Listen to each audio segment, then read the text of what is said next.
ETF index mutual funds నేర్చుకుని stock మార్కెట్లో రాణించాలనుకుంటున్నారా? వెంటనే ఈ నెంబర్కి కాల్ చేయండి. హాయ్ హలో నమస్తే, welcome back to Suman T. ప్రస్తుతం మనతో పాటు ఉన్నారు ఎనలిస్ట్ మందడి కృష్ణారెడ్డి గారు. సార్తో మాట్లాడు. నమస్తే సార్. నమస్తే అమ్మా. సార్, ఈ మధ్య కాలంలో భార్యా బాధితులు ఎక్కువైపోయారు. సూసైడ్స్ చేసుకుంటున్నారు, చంపబడుతున్నారు. రీసెంట్గా సాఫ్ట్వేర్ ఎంప్లాయ్ ఏంటంటే వాళ్ళ భార్య డబ్బులు ఇస్తేనే కాపురం చేస్తానంటుందంట. అసలు ఇది ఎంత విచిత్రం అంటే అంత విచిత్రం.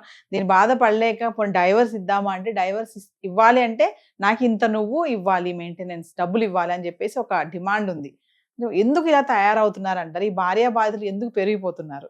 ముఖ్యంగా ఏంటంటే అమ్మా, సమాజంలో స్త్రీ పురుషుల మధ్య వ్యత్యాసం తగ్గిపోతుంది. అంటే నువ్వెంత అనుకునేట్లు పరిస్థితులు ముందు ఏర్పడ్డాయి. పూర్వకాలంలో పరిస్థితి ఏంటంటే స్త్రీకి విద్య తక్కువ, ఉపాధి అవకాశాలు తక్కువ, ఆర్థిక స్వావలంబన తక్కువ, ఇలాంటివన్నీ తక్కువ ఉండటం వల్ల పురుషుడి ఆధిపత్యంతో అవసరమైతే స్త్రీని బెదిరించో, భయపెట్టో, లేకపోతే తన ఆధిపత్యం చూపించో ఒంటింటికి పరిమితం చేసినంత కాలం పెద్దగా ఈ విషయాలు బయటికి రాలేదు. ఇంకోటి, ఒకసారి పిల్లలు కలగడం మొదలుపెట్టిన తర్వాత పిల్లల కోసం బతకడం మొదలుపెట్టింది. ఇంకా భర్త ఏమైనా కానీ వాడు ఏమైనా చేసుకుని ఎట్టనా పోనీ నా పిల్లల్ని పెంచుకున్నాం, పెద్ద చేసుకొని కన్నబిడ్డల్ని నేను గొప్పవాళ్ళని తయారు చేసుకోవడం కోసం తన జీవితం అంతా పిల్లల కోసం అంకితం అవ్వడం మొదలుపెట్టింది. కానీ రాను రాను ఏమైందంటే వీళ్ళకి ఎడ్యుకేషన్ ఎక్కువైపోయింది, వీళ్ళకి ఉద్యోగ అవకాశాలు ఎక్కువైపోయినాయి, ఉపాధి అవకాశాలు ఎక్కువైపోయినాయి, అన్ని రంగాల్లో ముందుకెళ్లే అవకాశం ఏర్పడింది. ఎప్పుడైతే స్త్రీ ఒక రకంగా ఆధిపత్య ధోరణికి పొజిషన్ వచ్చిందో, వీళ్ళలో కొంతమంది ఏమో దీన్ని బాగా చదువుకున్న వాళ్ళు, శక్తి సామర్థ్యాలు ఉన్న వాళ్ళు ఆలోచించి నాకు భగవంతుడు ఒక గొప్ప అవకాశాన్ని కల్పించాడు కాబట్టి నా జీవితంలో వచ్చే భాగస్వామికి కూడా నేను సమానంగా ఉండి, అతన్ని కూడా చూస్తూ నేను కూడా ఉండి అతనితో సమానంగా నేను ఎదగాలి అని కోరుకుంది. సమాన గౌరవాన్ని, సమాన ప్రేమను పంచడం మొదలుపెట్టింది. కానీ ఎక్కువ శాతం ఏమయ్యారంటే అన్బ్యాలెన్స్డ్ అయిపోయారు. అంటే ఒకేసారి లాటరీ తగిలినట్టు పరిస్థితి ఏర్పడింది. అంటే అప్పటిదాకా ఒక ఊబిలో ఉండే పరిస్థితి కానీ, ఒక ఇంటికే పరిమితం అయ్యే పరిస్థితి నుంచి ఒక్కసారి ప్రపంచం లోపల ఎక్కడికైతే అక్కడికి వెళ్ళిపోవడం, విదేశాలకు కూడా వెళ్ళిపోవడం, ఒక్కరే ప్రయాణం చేయడం కూడా పరిస్థితి ఏర్పడటం, తను కావాలంటే డబ్బు విషయంలో కానీ మిగతా విషయంలో కానీ తను ఏ నిర్ణయమైనా తీసుకోగలిగే ఒక స్వతంత్రత ఎప్పుడైతే లభించిందో, అది చాలామందిలో ఏమైందంటే ఒక అన్బ్యాలెన్స్డ్ అయిపోయి వాళ్ళుగా చెడు వైపు వాళ్ళు ప్రయాణం చేయడం మొదలుపెట్టారు. అంటే మానసికంగా నేను ఏదైనా చేయగలుగుతాను, నా ఇష్టం. ఒకప్పుడు పురుషుడు నా మీద ఆధిపత్యం చేయడం, నేను ఇప్పుడు పురుషుడి మీద ఎందుకు ఆధిపత్యం చేయకూడదు, పురుషుడిని నేను ఎందుకు తక్కువ చేసి చూడకూడదు, పురుషుడు నా కాళ్ళ మీద పడేటట్టుగా నేను ఎందుకు చేసుకోకూడదు, పురుషుడు నా మీద ఆధారపడే పరిస్థితిని ఎందుకు కల్పించకూడదు అన్నటువంటి ఒక ఆధిపత్య ధోరణి పెరిగింది. ఆ పెరిగిన దాని ఫలితమే ఇవాళ ఈ పరిస్థితులు ఏర్పడుతున్నాయి. రెండోది, ఇంట్లో గారభంగా పెంచడం కూడా. చిన్నప్పటి నుంచే మగపిల్లలైనా ఆడపిల్లలైనా ఇద్దరిని సమానంగానే పెంచాలి. ఇద్దరిని కూడా ఏంటంటే కష్టము, కన్నీడు అంటే ఏంటో, బాధ అంటే ఏంటో తెలిసేట్టు చేయాలి. కానీ దురదృష్టవశాత్తు ఏమవుతున్నాయంటే అసలు బాగా డబ్బున్న వాళ్ళు కానీ, ముఖ్యంగా మధ్యతరగతి జీవుల నుంచి పైకి వెళ్తే మీకు ఆడపిల్లనైనా మగపిల్లలైనా పని చేయనీయకుండా ఉంచాలని తల్లి ఎంతసేపు ఆలోచించేదంటే, ఎలాగో అత్తారింటికి వెళ్ళిన తర్వాత నీకు తప్పవు కదమ్మా, ఇప్పుడు ఎందుకులే అమ్మా, ఇప్పుడు ఏమి వంట నేర్చుకోకు, ఇప్పుడు నువ్వేమి వేరే కష్టపడకు, చదువుకో అని చెప్పి వాళ్ళు చదువు మీదే ధ్యాస పెట్టే ప్రయత్నం చేస్తున్నారు. అందువల్ల ఏమైందంటే వాళ్ళకి ఒక రకంగా చదివారు, పైకి వచ్చారు, బయటకు వచ్చారు, ఇవాళ మ్యారేజ్ అయింది. ఈ మ్యారేజ్లో కూడా రెండు రకాలు ఉన్నాయి. ఒకటి, తను ఇష్టపడి తను ప్రేమించి పెళ్లి చేసుకునేటువంటి వాళ్ళు కొందరైతే, తల్లిదండ్రుల బలవంతం మీద పెళ్లి అయ్యేటువంటి వాళ్ళు ఉండేవాడు.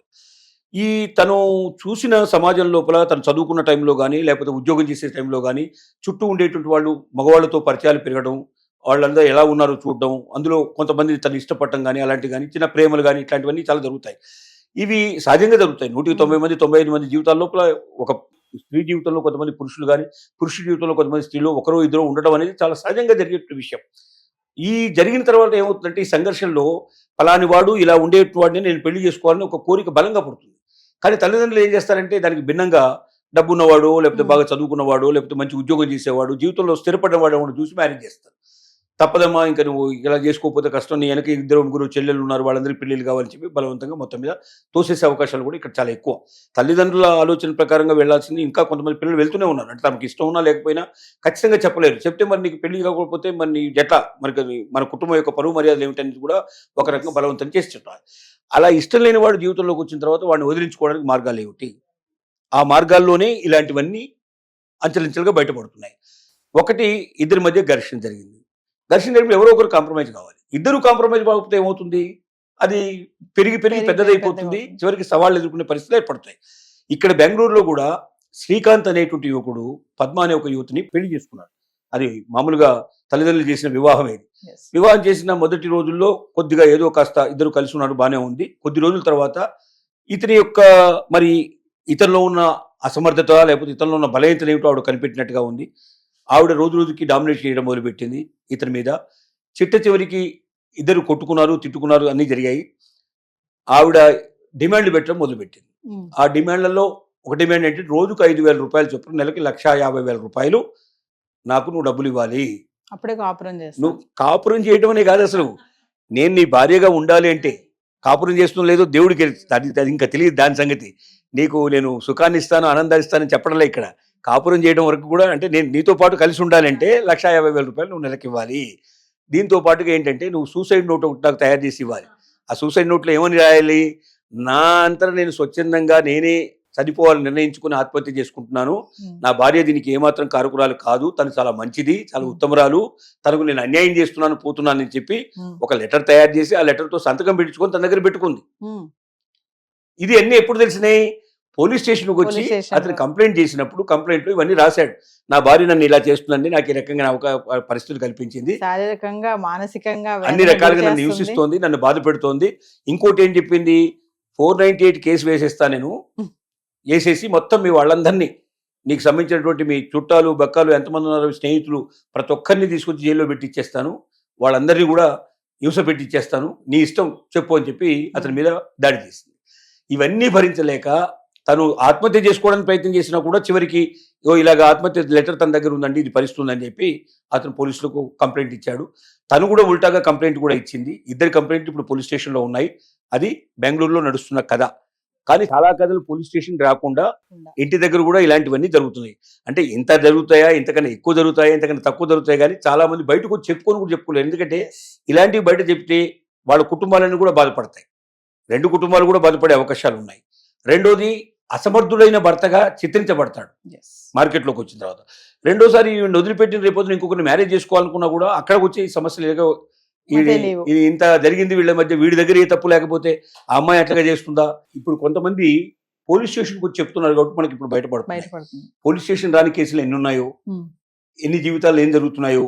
ఎందుకంటే పోలీస్ స్టేషన్ రావడం వల్ల, మగవాడు పోలీస్ స్టేషన్ రావడం వల్ల అసమర్థుడైన భర్తగా చిత్రీకరించబడతాడు. తర్వాత ఆడది ఎన్ని తప్పులు చేసినా ఒకవేళ ఆడవాళ్ళ మీద ఉండే సింపతి చాలా ఎక్కువ ఉంటుంది. అవును. ఆ అమ్మాయి వీడి దగ్గర లోపాలు లేకపోతే ఆ అమ్మాయి ఎందుకు అలా అంటుంది, అమ్మాయి ఎందుకు అలా చేస్తుంది, వీడు బహుశా చిత్రహింసలు పాలు చేసి ఉంటాడు, అందుకే ఆ అమ్మాయి అలాగే కక్ష తీర్చుకొని ఉంటుందని సింపతి కూడా ఆడవాళ్ళ మీదనే ఎక్కువ ఉంటుంది తప్ప మగవాళ్ళ మీద రాదు. అవును. ఇప్పుడున్న సమాజం లోపల పరిస్థితి అది, సిచ్యువేషన్. ఎక్కువ మంది ఆడవాళ్ళని సమర్థిస్తారు. ఇప్పుడు ఒక ఆడ మగ ఇద్దరు కలిసి కొట్టుకుంటుంటే ఆడదాని పక్షంలో ఎక్కువ మంది మాట్లాడతారు, కానీ మగవాళ్ళ పక్షంలో తక్కువ మంది మాట్లాడతారు. Yes. అంటే సమాజం అట్లా ఉంటుంది పరిస్థితి. కాబట్టి ఇలాంటి పరిస్థితుల్లో బయటికి రాని కేసులు కొన్ని లక్షలు కోట్ల మీద ఉన్నా ఆశ్చర్యపడాల్సిన అవసరం లేదు. కొంతమంది ఇలా పోలీస్ స్టేషన్కి వచ్చి చెప్తున్నారు సార్. మనం రీసెంట్ గా చూసుకుంటే బెంగళూరు టెక్కి ఒక ఆయన అతుల్ సుభాష్ చూసుకోవచ్చు, సూసైడ్ నోట్ రాసేసి చనిపోవడము, సెల్ఫీ వీడియో తీసుకోవడం, రీసెంట్ గా మళ్ళీ భార్య భర్తని సుపారీ ఇచ్చి చంపించడము.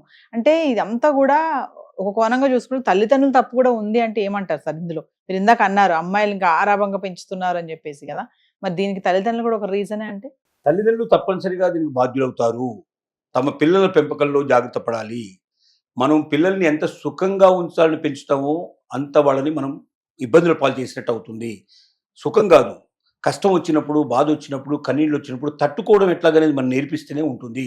రెండోది, విచ్చలవిడిగా డబ్బు ఖర్చు పెట్టడం అనేది మొదటి నుంచి నేర్పిస్తే ఆ డబ్బు కోసం వాళ్ళు ఏ పనైనా చేయడానికి సిద్ధపడతారు. ఆ డబ్బు దొరకనప్పుడు Yes. డబ్బు కోసం వేరే రకమైన అడవైన దారులు దొక్కడానికి ప్రయత్నం చేస్తారు. రెండోది, ఆడపిల్లను మగపిల్లవాడిని ఇద్దరిని సమానంగా పెంచడం నేర్చుకోవాలి. ఇద్దరిలో ఎవడు గొప్పవాడు, మగాడు చాలా గొప్పవాడు, వాడు ఏదో ఉద్ధరిస్తాడు, రేపొద్దున మమ్మల్ని సుఖపెడతాడు, మనం చూస్తాడంటే ఒక్కసారి మన చుట్టూ ఉండే సమాజాన్ని పరిశీలిస్తే మన ఇంటి పక్కవాడు, మన ఇంటి వెనక వాళ్ళు, మన ఇంటి ముందర వాళ్ళు ఎవరైనా తల్లిదండ్రులను ఆనందంగా శాంతిగా ఉంచేవాళ్ళు ఉన్నారా? భార్య పెళ్ళైన తర్వాత భార్యను తీసుకుని బయటికి వెళ్ళిపోయిన వాళ్ళే ఎక్కువ మంది కనపడతారు. Yes. 100కి 5 10 మందో తప్ప 100కి 90 మంది చేస్తున్న పని ఏంటంటే తల్లిదండ్రులు వదిలేతేనే. తల్లిదండ్రులకు ఏ రకంగా కూడా సాయంగా నిలబడే పరిస్థితులు కూడా లేదు ఇవాళ. లేదు. అంటే జీవితం ఒంటరి జీవితానికి అలవాటు పడాల్సిన పరిస్థితి. మనం ఎంతవరకు బాధ్యత అంటే మన పిల్లల్ని ఒక కనీసం మినిమం చదువు వాళ్ళకి వచ్చేట్టుగా, మినిమం సంస్కారం వాళ్ళకి వచ్చేట్టుగా, మినిమంగా వాళ్ళు సమాజంలో నిలబట్టేట్టుగా చేయడం మాత్రమే మన ధర్మం తప్ప వాళ్ళ పై చదువుల కోసం మన ఆస్తులు అమ్మేసుకొని మనం అప్పులు చేసేసి వాళ్ళని ఏదో గొప్పవాళ్ళని చేయాలి, వాళ్ళని ఏ అమెరికానో పంపించాలి, ఏ లండనో పంపించాలి మనం అనుకుంటే చివరికి వాడు లండన్ పోతాడు, మనల్ని మర్చిపోతాడు. Yes. అంటే మనకేం ఉండదు చివరికి. మనం ఇక్కడ అడుక్కుంటూ ఉండాల్సిన పరిస్థితి ఏర్పడుతుంది, అడుక్కొని తిని బతకాల్సిన పరిస్థితి ఏర్పడుతుంది. వాడు మాత్రం హాయిగా దజ్జాలు వెలబొట్టే పరిస్థితి ఏర్పడుతుంది. రెండోది, చాలామంది ఏం చేస్తారంటే, మాకు ఒక ఇద్దరు మనకు సేవలు చేయడం కోసం పుట్టినటువంటి వ్యక్తులు ఉన్నారు ఇద్దరు. వీళ్ళు తండ్రి తల్లి ఇద్దరు సేవ చేయడానికి ఉన్నారు. వాళ్ళ పని ఏంటంటే మనకు సేవ చేయడం కోసమే భగవంతుడు వాళ్ళని పుట్టించాడు. అంటే మన సేవకులు వాళ్ళు అనే భావంలో ఉండేవాళ్ళు ఉంటారు. ఆ భావం నుంచి బయటికి తీసుకురావాలి. వాళ్ళ వల్ల మనం పుట్టాము, వాళ్ళ వల్ల మనం పెరిగాము, వాళ్ళ విలువ ఇది. అమ్మ నాన్న లేకపోతే మన జీవితం లేదు, మన బతికే లేదు, మనం అసలు ఈ రోజున ఈ స్థితిలో మనం నిలబడే వాళ్ళం కాదని తెలిసేటట్టుగా వాళ్ళు చేయాలి తప్ప వాళ్ళని మా అతిగారాభం చేత మనం చెడగొట్టుకుంటే కూడా ఈ పరిస్థితులు ఏర్పడతాయి. రెండోది, ఇప్పుడు ఎప్పుడైతే మనం పిల్లల్ని బాగా విపరీతంగా స్వేచ్ఛ ఇచ్చేస్తామో వాళ్ళు మన మీద డామినేట్ చేయడం మొదలు పెడతారు. మన మీద డామినేషన్ ఎప్పుడైతే చేయడం నేర్చుకుంటారో వాళ్ళ భార్యల మీద కానీ భర్తల మీద కానీ వాళ్ళు డామినేట్ చేయడం ప్రారంభిస్తారు. అంటే ఆ డామినేషన్ ఎక్కడి నుంచి వస్తుందంటే మన ఇంట్లోంచే వస్తుంది. ఇంకోటి, మన పెళ్ళమ్మగుళ్ళ మధ్యలో కూడా ఎవరైతే పెద్దవాళ్ళ భార్యాభర్తల మధ్యలో కూడా డామినేషన్స్ నడుస్తుంటాయి ఇక్కడ. అంటే భార్య మీద అరవడం కానీ లేకపోతే భర్త మీద అరవడం కానీ. చాలా మంది బయటకు వచ్చినప్పుడు మా వారు అని చాలా గొప్పగా చెప్తారు. ఇంట్లోకి వచ్చేసరికల్లా వాడిని ముక్కిన పేరులాగా ఉండేటట్టుగా చేస్తారు, డామినేషన్ చేసేస్తారు. ఈ డామినేషన్ చిన్నప్పటి నుంచి అమ్మాయిలు గమనిస్తూ ఉంటారు. అమ్మాయిలు గమనించి ఏం చేస్తారు, నేను కూడా నా ముగ్గురు మీద డామినేట్ చేయాలి కదా అని అనుకుని వస్తారు. ఇక్కడ వాళ్ళ నాన్నగారి మీద డామినేట్ చేస్తే నాన్నగారు ఏదో మాట్లాడకుండా ఉండి ఏదో పోనీ రాజీ పడే తత్వం ఈయనకు ఉండొచ్చు, కానీ అక్కడ వాడికి రాజీ పడే తత్వం ఉండకపోవచ్చు. అప్పుడేమవుతుంటే ఇద్దరు ఒకరు కూడా ఎదిరించే పరిస్థితి. కాబట్టి పిల్లల పెంపకంలో చాలా జాగ్రత్త పడాలి. పిల్లల్ని పెంచేటప్పుడు ఎలా అంటే వాళ్ళు దేనికైనా తట్టుకోగలిగే పరిస్థితిలో ఉండాలి. మంచి ఏమిటో మనవత్వం ఏమిటో నేర్పాలి, సమానత్వం అంటే ఏమిటో నేర్పాలి. ఇటువాడు తొందరపడినప్పుడు మనం తొందరపడకూడదు. ఇప్పుడు ఒక వ్యక్తి బాగా ఆవేశంగా ముందుకు వస్తున్నప్పుడు మనం కూడా ఆవేశపడితే ఇద్దరి మధ్య ఆవేశం పెరిగిపోయి అనవసరమైన రాద్ధాంతాలు జరుగుతాయి. అదే వాడు ఆవేశంగా ఉన్నప్పుడు మనం తగ్గి ఉంటాం అనుకోండి, కాసేపు కొంచెం సేపు తగ్గి ఉంటాలో తప్పలేదు. ఆ ఒక్క 2 నిమిషాలు 5 నిమిషాలు మనం ఓపిక పడితే అవతల వాడు ఆవేశం తగ్గిపోతుంది. ఆ తర్వాత నువ్వు తిట్టినా, నువ్వు చెప్పినా, నువ్వు గట్టిగా అరిచినా అవతల వాడు భరిస్తాడు. కానీ వాడు అరిచినప్పుడే మనం అరవడం మొదలు పెడితే ఇద్దరు అరుపులు పెరిగిపోతాయి, చివరికి అరుపులు మిగిలిపోతాయి, మనుషులు పడిపోతారు. అలాంటి పరిస్థితులు ఏర్పడతాయి. ఇలాంటి ఒక మంచి విషయం లోపల మంచి ప్రవర్తన సత్ప్రవర్తన నేర్పించడం ఒకటి. రెండోది, మాటికి చాలా మంది తల్లిదండ్రులు చేసే పెద్ద పొరపాటు ఏంటంటే, పెళ్ళై అత్తారింటికి వెళ్ళిన అమ్మాయి రోజు గంటకు మాట్లాడుతుంది. ప్రతి విషయంలో వీళ్ళు నిర్ణయం చేసేటప్పుడు వీళ్ళ సలహా తీసుకుంటుంది. ఇలా మీ ఆడబిడ్డ దాన్ని బాగా ఎక్కడ ఉంచాలి, అక్కడ కుక్కిని పెంచలాగా ఉంచు అని వీళ్ళు చెప్తూ ఉంటారు. వీళ్ళ వాళ్ళు వస్తేనేమో బ్రహ్మాండం పట్టేట్టు ఏర్పడుతుంది. వాళ్ళు ఎవరిని వస్తే వాళ్ళని చాలా చౌకగా చూసే పరిస్థితి, చాలా హీనంగా చూసే పరిస్థితి, ఇలాంటివన్నీ నేర్పిస్తారు. ఏ తల్లులైతే ఈ పని చేస్తారో వాళ్ళ పిల్లల జీవితాలతో వాళ్ళు ఆడుకుంటున్నట్లు లెక్క. అంటే వాళ్ళు బ్రతుకుని హీనంగా చేయడానికి ప్రయత్నం చేస్తున్నట్లు లెక్క. ఒక్కసారి మ్యారేజ్ అయ్యి వెళ్ళిపోయిన తర్వాత వాళ్ళ నిర్ణయాలు వాళ్ళు తీసుకోవాలి, వాళ్ళ స్వతంత్ర నిర్ణయాలు వాళ్ళు తీసుకోవాలి. నీకు మంచి ఏదో చెడదో నీకు నేర్పించి పంపించావమ్మా, నువ్వే నిర్ణయం తీసుకో, నువ్వే నేర్చుకో అంటే వాళ్ళు తొందరగా నేర్చుకుంటారు. అందులోంచి ఎన్నో విషయాలు వాళ్ళు తెలుస్తాయి. కానీ రోజు నువ్వు ఇక్కడ నుంచి ఫోన్లు చేసి, ఈ సెల్ ఫోన్లు వచ్చిన తర్వాతనే మొబైల్ ఫోన్ల వల్ల కొన్ని మంచి పనులు జరిగి ఉండొచ్చు, కానీ చాలా చెడు జరిగింది. ఎంత చెడు జరిగిందో అంత చెడు జరిగింది అన్ని విషయాల్లో. ఈ ఒక్క దాంట్లోనే కాదు, ప్రతి దాంట్లో చెడు జరిగింది. దీనివల్ల కుటుంబాలు నాశనం అయిపోయినాయి. కుటుంబ కలహాలలో భార్యాభర్తల మధ్య విడాకులు వచ్చే పరిస్థితి ఏర్పడింది, విడిపోయే పరిస్థితులు ఏర్పడ్డాయి. ముఖ్యంగా తల్లిదండ్రులు ఎక్కడో ఉండి అమెరికాలో ఉండేటువంటి అమ్మాయికి ఇక్కడ నుంచి ఇన్స్ట్రక్షన్స్ కూడా మొదలు పెడతారు. ఆ ఇన్స్ట్రక్షన్స్ ఫలితంగా అక్కడున్న పరిస్థితులు ఏమిటో వీళ్ళు అర్థం చేసుకోరు, దాన్ని పూర్తిగా స్టడీ చేయరు. టక్కున ఏంటంటే, నా బిడ్డ ఎప్పుడు పై స్థాయిలో ఉండాలి, అల్లుడు కింది స్థాయిలో ఉన్నా పర్వాలేదు, అల్లుడు కుటుంబం పాడైపోయినా పర్లేదు అని ఇలాంటి కొన్ని రకమైన చెత్త ఆలోచన చేయడం వల్ల వాళ్ళ కుటుంబాలతో ఆడుకుంటుంది ఎవరంటే పేరెంట్స్. కాబట్టి పేరెంట్స్ లో మార్పు రానంత కాలం పిల్లల్లో మార్పు రావడం చాలా కష్టం. కాబట్టి ఇప్పటికైనా కళ్ళు తెరిచి పెంచేటప్పటి నుంచే పేరెంట్స్ చాలా జాగ్రత్త తీసుకోవాలి. పెరిగిన తర్వాత కూడా ఒకసారి వాడికి స్వతంత్ర జీవితం ఇచ్చిన తర్వాత వాళ్ళ జీవితంలోకి మనం అనవసరంగా కలగజేసుకుని ప్రయత్నం చేయడం అనేది కరెక్ట్ కాదు. వాళ్ళు అడిగినప్పుడు ఎప్పుడో ఒకసారి ఏదైనా పెద్ద విషయాల్లో మేజర్ డెసిషన్స్లో ఏమైనా అడిగినప్పుడు మనం సలహాలు ఇవ్వచ్చు, కానీ ప్రతిరోజు వాళ్ళకి ఇక్కడ కూర్చొని సలహాలు ఇచ్చుకుంటూ వాళ్ళ జీవితాలను నాశనం చేసే ప్రయత్నం. ఇంకోటి ముఖ్యంగా టీవీ సీరియల్స్ కూడా దాని మీద చాలా ప్రధానమైన పాత్ర వహిస్తున్నాయి. ప్రతి సీరియల్ లోపల లేడీ విలన్స్ ఎలా తయారు చేయాలి, ఎలాగా డామినేట్ చేయాలి, ఎలాగ చంపాలి అవతల వాడిని, ఏ రకంగా చంపొచ్చు, చంపడంలో మార్గాలు ఏమిటో, పద్ధతులు ఏమిటో, ఇలాంటివన్నీ రోజు పొద్దు నుంచి రాత్రి దాకా చూసిన తర్వాత మనుషులు చెడు ఆలోచనలు వస్తాయి, చెడు భావాలు వస్తాయి, కానీ నైతికమైనటువంటి భావన రాదు. వాళ్ళు మంచి వైపు ప్రయాణం చేయరు.